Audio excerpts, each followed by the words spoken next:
Mga kabayan, magandang araw sa inyong lahat. June 8, ayan. At ngayong araw na ito ay nandito nga po tayo sa Agusan del Sur. Dito tayo sa Sitio Bulac. At pupuntahan natin si Lisha. Isa sa mga nag-viral din natin na vlog last 3 weeks ago. Ngayon ay babalikan natin. Alam niyo kung sino? Si Lisha. Halika po kayo. Dito siya nakatira sa bahay na ito. Nagpayong ako mga kabayan kasi sobrang mainit na naman. Pero pagkagabi malamig kami dito. Hello! Hi. Hello Alicia. Pwede akong pumasok? Pwede. Okay. Yan, kahapon pa namin siya pinuntahan, hinahanap. Wala siya. Yung pala, may pinuntahan. At nagtanim daw ng mais. So, kamusta ikaw? Okay ra. Okay ka lang? Oh, Saan ka galing? sa kuan sa 12. Anong ginawa mo doon?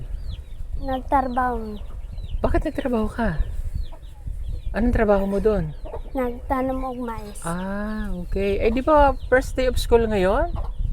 Oh, Bakit hindi ka pumasok? alangan kay nagtarbaho man ta. Mali yun. Alangan daw kasi nagtrabaho. Eh, di ba sabi mo mag-aaral ka? Oh, Oh, kaya ayaw mo pang mag-asawa. First day of school, June 8, hindi mo, di ba sinabi ko sa'yo, ang first day of school mo is June 8? Baka hindi ka mag-aral. Mag-eskwela ka?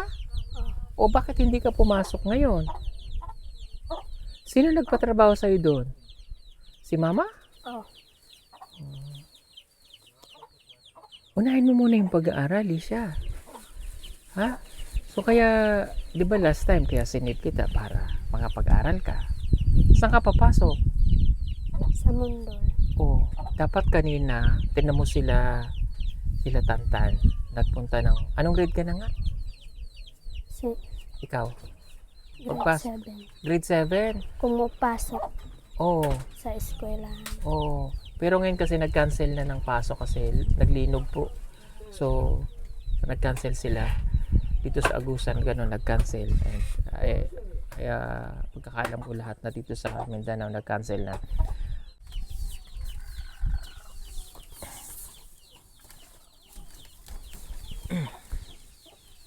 Okay.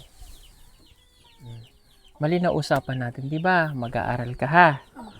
Yung mga, minsan nga kasi yung mga magulang din kasi pinagtatrabaho siya para mayroong sahod. Pero last time naman nung napunta nga kami, binigyan ko naman na to ng pambili niya ng gamit. Pero sabi niya kanina, nabili naman niya yung gamit. Okay? Di ba ang gusto mo ay makapag-aral? Ha?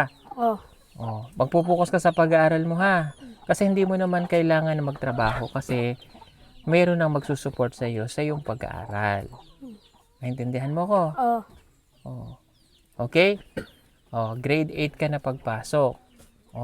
Sila Tantan, kanina, tsaka si Langlang pumunta na ng dito sa Tawinian. Doon sila mag-aral.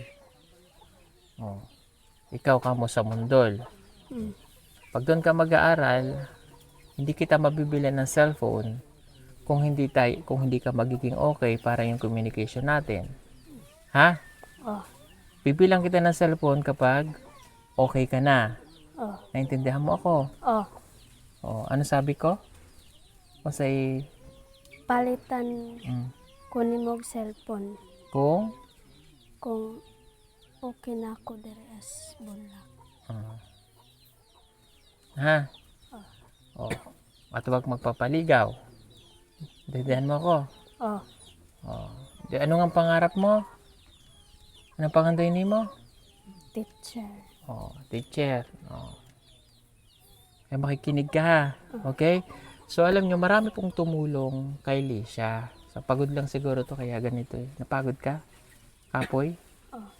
Kasi nagtanim, mahirap, mainit nagtanim ng mais. So, marami kasing tumulong sa'yo sa pag-aaral mo. Para makahuman ka. Okay? Ito po, sa katunayan, ang dami pong nagbigay ng tulong para sa kay Lisha. Alam nyo, nandito sila yung listahan. Pero si Ate Asayasel ay isa sa mga tutulong sa iyo sa pag-aaral mo. Okay? Bukod doon ay nandito pa yung mga babanggitin ko ng mga pangalan na tutulong sa iyong pag-aaral. Kaya naman, huwag mo akong bibiguin, ha? Oh. Naintindihan mo ba ako? Oh. Ha? Sila. Okay, unahin ko lang yung magbibigay ng pag-aaral niya, susuportahan ka, si Ate Asia Cel, at si Ate or si Tita ng Houston, Texas. Magpapadala siya ng 2,500 monthly. Tapos, mayroon pa dito si Wilson at si Ambet Paredes. Maraming pong salamat at ganun din po si Tita ng Houston, Texas. Yung mga magpapadala sa iyo. Okay, pero itong babanggitin natin, sila sabay-sabay na nagpadala naman para maitulong daw kay Lisha. Salamat kay Tita Wilson, yung nagpadala ng 4,333. And Sela, 3,038. Joe Feliciano, 25,000. Ang laki nun, 25,000. Jerlyn Rosgal Santos from Italy, 3,000. Genevieve Mamaraldo, 2,500. Ito yung from Tita ng Houston. Okay. From Anonymous, 2,500. Anonymous, 1,805. Roby Montano Valdivieso, 1,000. Genera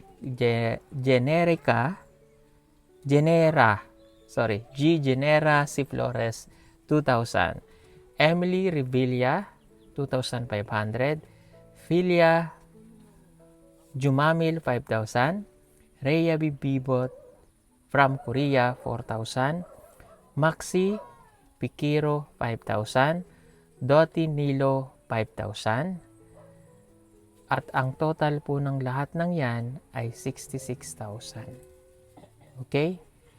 So, from Ambit Paredes yung 3,113, Ate Asia Cel 5,000, at Wilson 4,355. Ito po yung magpapaaral sa kanya. Yung mga nabanggit natin iba, yung mga cash donation po para sa kanila. Kaya total po noon ay 66,000. Okay. Ngayon, 66,000 yung pera mo. Okay? Pero, ang worried ko, mga kababayan ko, ibibigay ko to sa kanya ng cash lang. Hindi ko alam kung ano ang mangyayari. Kabalo nga kung pila ang 66,000. Kung gaano siya kadako. Dako. Diba? That is 66,000. Pero ang problema, hindi ko alam kung ano ang mangyayari sa'yo. Kapag binigay ko itong perang ganito kalaki. Actually, hawak ko siya nandito. Ayan, nandito po siya. Ito yung pera niya. Ayan o. Lahat ito ay para po kay Lisha. Itong pera na to galing sa kanyang mga sponsor, yung mga nagpadala. Pero sa pera na to, ang problema, hindi ko alam kung paano mo ito gagastusin. Baka pag binigay ko sa iyo, mawala lahat. Na parang walang nangyari, lalo na't hindi nyo alam kung paano hahawakan ng pera ang tama. Naintindihan mo ako? Lalo pag binigay natin sa parents mo, and dito kasi pag binigay mo, hindi na alam kung anong nangyari. Hindi magagamit ng tama. So I suggest, ikikip ko siya, itatago ko. Para monthly, ito yung, sa isang taon mo kaya to, ito na yung allowance mo sa isang taon. Na ipapadala ko sa iyo, kaysa ibibigay ko to sa iyo ngayon, biglang mawawala na hindi natin alam kung saan ginastos ng parents mo o ikaw. Mamili ka, ibibigay ko to sa iyo na hindi mo alam kung saan magagastos o itatago ko na isang taon mong budget. Ha? Isang taon mong budget? Ayan, tama. Para pag nag-aaral ka, bukod dun sa ipapadala monthly ng iyong sponsor, meron ka pang ganito na nakatago. Ako nang bahalang magpadala sa'yo nito monthly, naka-record naman yon. Ha? Kaya ngayon, ang ibibigay ko muna sa'yo, lalo na, no, mga kababayan, na siya'y minor de edad pa. So, ang ibibigay natin sa kanya, bibigyan muna kita ng 10,000. Okay? Budget mo na ito Oh. from the month of June, ngayong bulan, tapos sa susunod na buwan na, tigpa 5,000 na kada buwan. Or magdadagdag tayo if ever na may kailangan ka. Ha? Naintindihan mo ako? Oh. O pilang ihatag ko sa'yo? Jace. Ayan. O. Naintindihan naman po niya. Ganun po, mga kababayan. Pero po kayong mag-alala, naka-record po ito. Kaysa ibibigay ko nang hindi ko alam kung anong mangyayari sa pera. Ha? Okay. 1, 2, 3, 4, 5, 6, 7, 8, 9, 10. Okay? Yan muna yung pera ni Licia. Nandito sa akin ang natitira pera po niya. No? So kasi, yun nga ang worried ko na pag binigay natin ito, hindi natin alam kung anong mangyayari sa pera. Sayang ang bigay ng sponsor. Ha? Oh, naintindihan mo naman ako, di ba? Oh. So, ang 56,000 nasa akin, ha? Okay? Tandaan mo, ang 56,000 nasa sa akin pa. So, may pera ka pa sa akin. Pero, monthly ko to ibibigay sa iyo, 5,000. Bukod pa doon, sa mga magpapadala sa iyo na yung sponsor para makapagtuloy ka, si Tita Anastasia Angway, Ma'am Wilson, Ate Asia, o si Ate Asia Sel na 5,000, at si Ma'am Ambet Paredes. Okay? Naintindihan mo ako? Oh. Oh, yung pera nandito ha sa akin. Oh. Ha? Oh. Pila ang pera mo ay 56,000. Ha? Ang nasa iyo ay 10. Total of 66,000. Naintindihan mo ko? Oh. So, paano mo ngayon iingatan yung pera? Saan mo gagamitin ang pera? Kung sunod ko sa score, ipalit na ko gamit. Oh. Papagkain. Oh. Oh, di ba? Pag nandun ka na, problema mo dun pagkain. Oh. Kasi parang mayayari po kasi yung parents niya nandito, nagtatrabaho sa naiiwan ka doon sa balay niyo doon. Sino ang kasama mo pa doon? Sino mong kauban dito sa balay niyo dito sa Mundol? Katong ako ang kuan. Mga parente. Parente. Oh. Okay, pupuntahan kita doon sa Mundol ha. Tataon. Sa Mundol ka talaga nag-aaral? Oh. Mo ano ramang ko dire ah. Uwi-uwi ka pa rin dito? Oh. Ano ba ang plano mo? Uwian ka? Maglakad ka lang ulit? Sabi mo may bahay ka naman doon. Mahadlo ko man ta dito. Matakot daw siya. Nga nang matakot ka? Dagag sementeryo. Lagyan ng sementeryo? Oh. Ah. Kung grade 8 na ako, dito na ako sa eskwelahan. O dito na sa Tawanian. Anong grade ka na ba? Grade 7. 7. Wala kasing grade 7 dito eh. Pwede ka naman sana doon na mag-aral ng grade 7 sa Tawinian. Para sabay ka kayo na Tantan. Ayaw mo, doon ka pa rin mag-aral? Oh. Sure ka na mag-aaral ka ha? Oh. Pupuntahan kita doon sa Mundol. Dire ramang ko mo. Hindi, pag napasok ka na para malaman ko na napasok ka. Oh. Ha? Atuan kita doon pag hindi kita nakita na pumasok. Halimbawa may Monday hanggang Friday, di ba may pasok kayo? It's either Monday, Tuesday, Wednesday, Thursday ako pupunta rin mga araw doon. Pag hindi kita nakita na pumasok doon, ha? Ibig sabihin, hindi ka nag-aaral. Naintindihan mo ko? Naintindihan mo ko? Ha? O, itago mo itong pera, ha? Para magamit mo. Kasi ano naman to siya, gusto niya talagang mag-aral mga kababayan. O, itago mo na yung sapi, itago mo. Ha? Bukas kailangan, papasok ka na. Okay? Nandito pa kami ugma. Malalaman to kung pumasok ka o hindi. At tuan mo dito sa imong balay dito. At tuan kita. Mukha pa ako magkwarta. Doon sa pinagtrabahonan mo. Oh, Hindi ba pwedeng kunin na lang ngayon? dili kay napaman may trabaho. Sayang din yung pinagtrabahonan niya kaya nanghihinayang siya.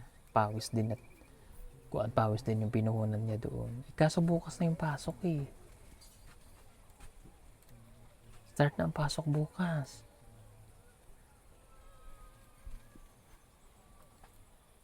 Kuha na lang to karon.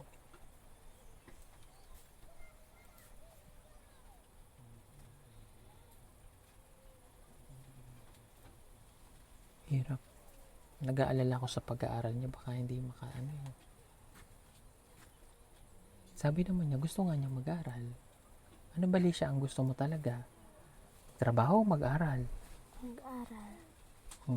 Dapat inano mo na dapat gantuli siya ha kasi mag-start na yung pasok. Dapat priority mo yung pagpasok. Ha?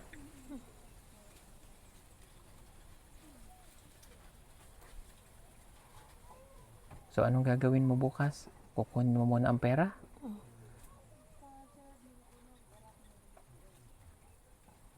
Pwede naman nating huwag nang ipakuha. Pero syempre yung pagod din naman ng mga bata, sayang naman. O, pagkatapos mo kunin bukas, papasok ka na. Ha? O, adi Wednesday ka na makakapasok. Sa halip na, Isha, pag hindi ka nagtuloy sa pag-aaral at nalaman ko na hindi ka mag-aaral, sayang matatanggal ka. Mawawala yung mga allowances mo, yung pera. Dito mama niya. O, itutulong ko to sa iba. Pag hindi ka nag-aaral. Naintindihan mo ako? Oh, O, priority mo muna yung pag-aaral kasi yun naman yung gusto mo. Naintindihan ko naman siya sa part na yung mga kabayan. Siguro nga dahil sa hirap din ang buhay nila, kinailangan niya muna magtrabaho.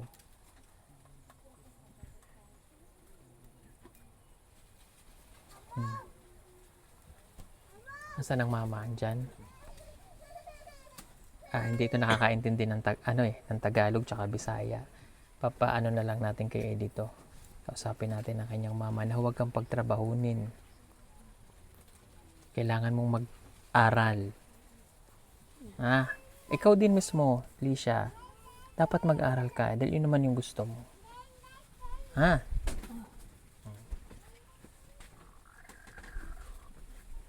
Nasaan ang mama?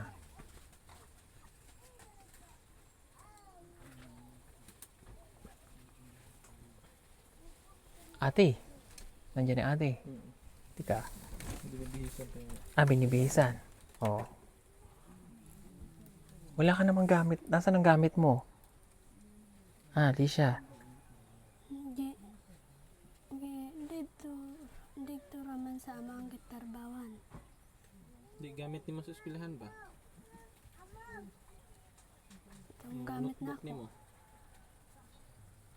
Di ba pinabibili kita ng gamit? Uniform. Uniform. Asa na to?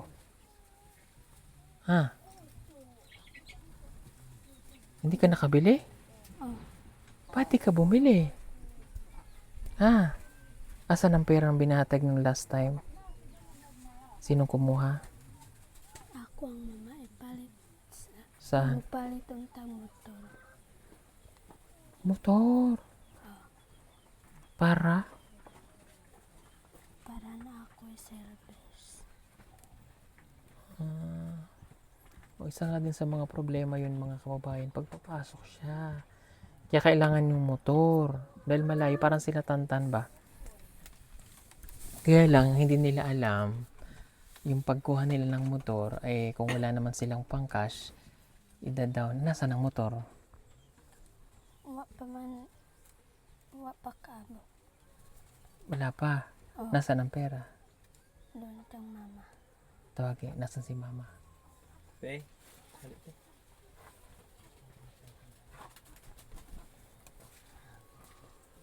Kasi para maingatan natin yung pera eh.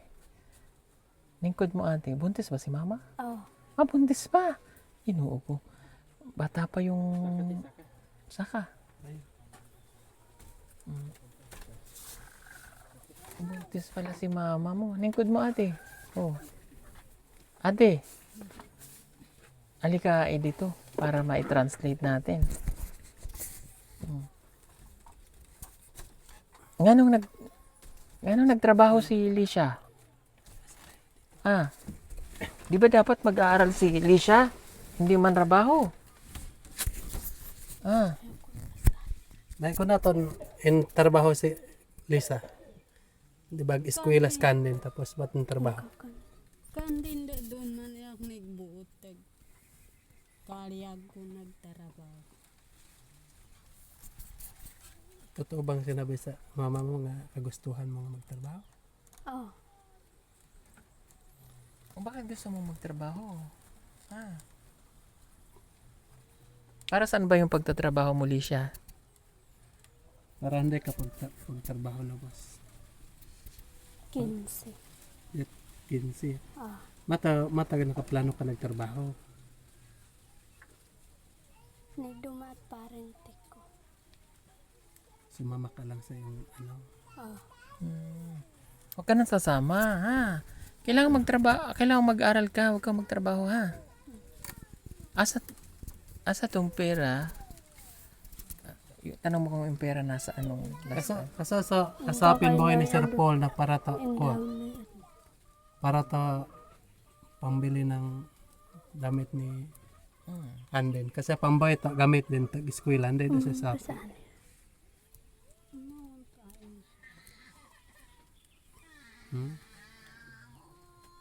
Saan napunta? Kuwaon sa nako si Anil. Sino si Anil? Katong ako ang kauban. Ayun. Katong drive ganiya. Ayaw na lang, ang kuan ng naman katong kwarta ba? Katong kwarta bitaw gyatang ni Sir Paul. Itong pampalit, ang Ay. kanya mong uniform ba? Asa to ninyo gigamit. Hindi niyo gamit sa iyo. Naubos en mak nagkaan ta. Naubos daw nila sa bili ng pagkain. Wa magkakaan na rin na nakakaan. Katong amang parente ko mo ani mo hatagan na mo bugas. Pag may mga parente daw sila magpunta dito, bigyan daw nila ng bigas. Kaya doon naubos ang pera nila. Gano'n naman talaga sila, mga kababayan. Kaya nga yung worried ko pag nagbigay. Pero yung sinabi niya kanina, nasa kanya daw mama, pangbili ng motor. Ano ba yung totoo? Lisha. Hindi tinood Lisa. Naubos na yun. Nagkaan. Di ba doon ko istorya ng Sir Paul gana na pambayad motor. Warad may palit so naubusan. Yung plano nila dahil magbili sana sila sa motor. Pero wala na natuloy yan kasi naubos na daw bili ng pagkain nila. Kaso hindi ka naman nakabili ng uniform muna. Yung inihatag ko sa iyo karon, kailangan makita ko na uniform mo. Tsaka mga gamit. Pahingi akong Lord J, pahingi akong bag at saka notebook niya. Bag at notebook. May notebook pala tayo dyan. Notebook. Pahingi ako ng notebook. Bigyan kita na ng notebook. Okay?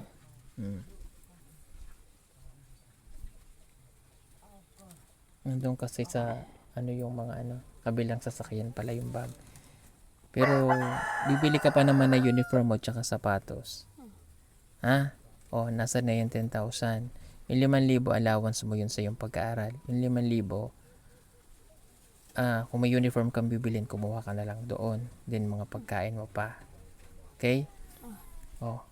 Kaya yan ang ibibigay ko sa'yo. Kung ibibigay ko to sa'yo, yung natitirang 56,000, yun ang mangyayari, mauubos. Kaamin gyapon pag buhayin Sir Paul sapi na.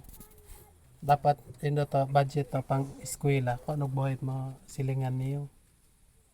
So para masigat kayo kung pag eskwela.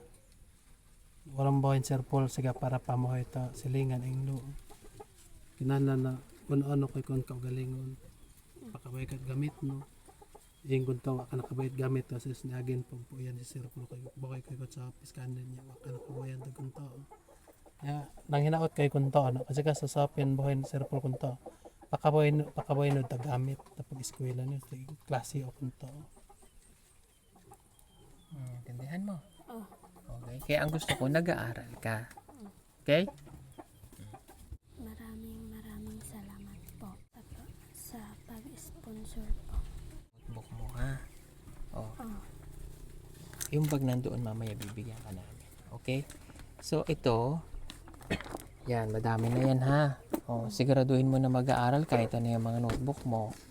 Ha? Oh, hindi mo na problema yung papel. Ang dami na yan, pang high school. Saka notebook. Ha? Kailangan makita ko, ha? Paparunan kita. Oh, ibig sabihin, pag hindi kita nakita pumasok doon, sabihin, hindi ka nag-aaral.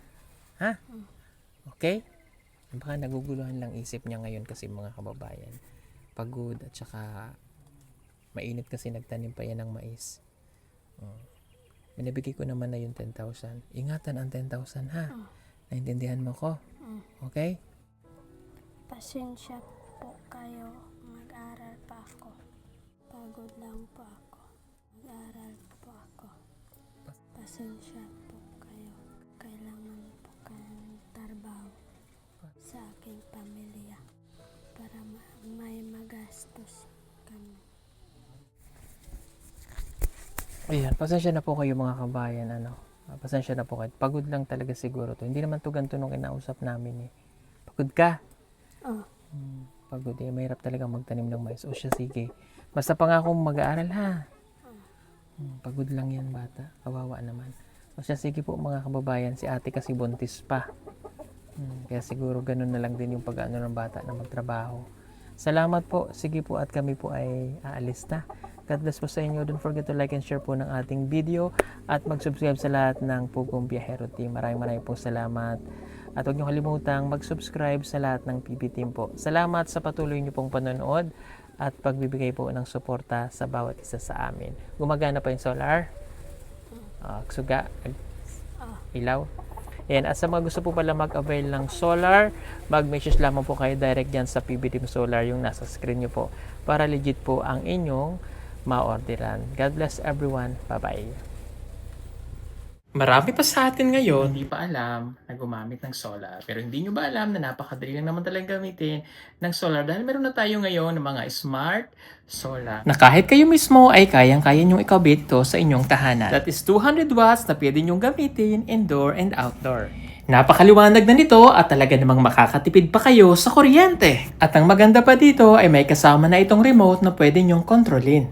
Pwede nyo itong iset ng 3 hours, 5 hours, or 8 hours. At ang isa sa nagustuhan ko dito ay malaki na ang kanyang solar panel. Na makapagbibigay ng continuous lightning na up to 12 hours. Let's say, alas 6 ng gabi nyo binuksan, mamamatay pa siya ng alas 6 hanggang alas 8 ng umaga. At ang maganda dito, hindi basta-basta nababasa ang bulb nito dahil waterproof na. Kaya kung gusto nyo pong mag-order nito ay mag-message na kayo dyan sa PB Team Solar.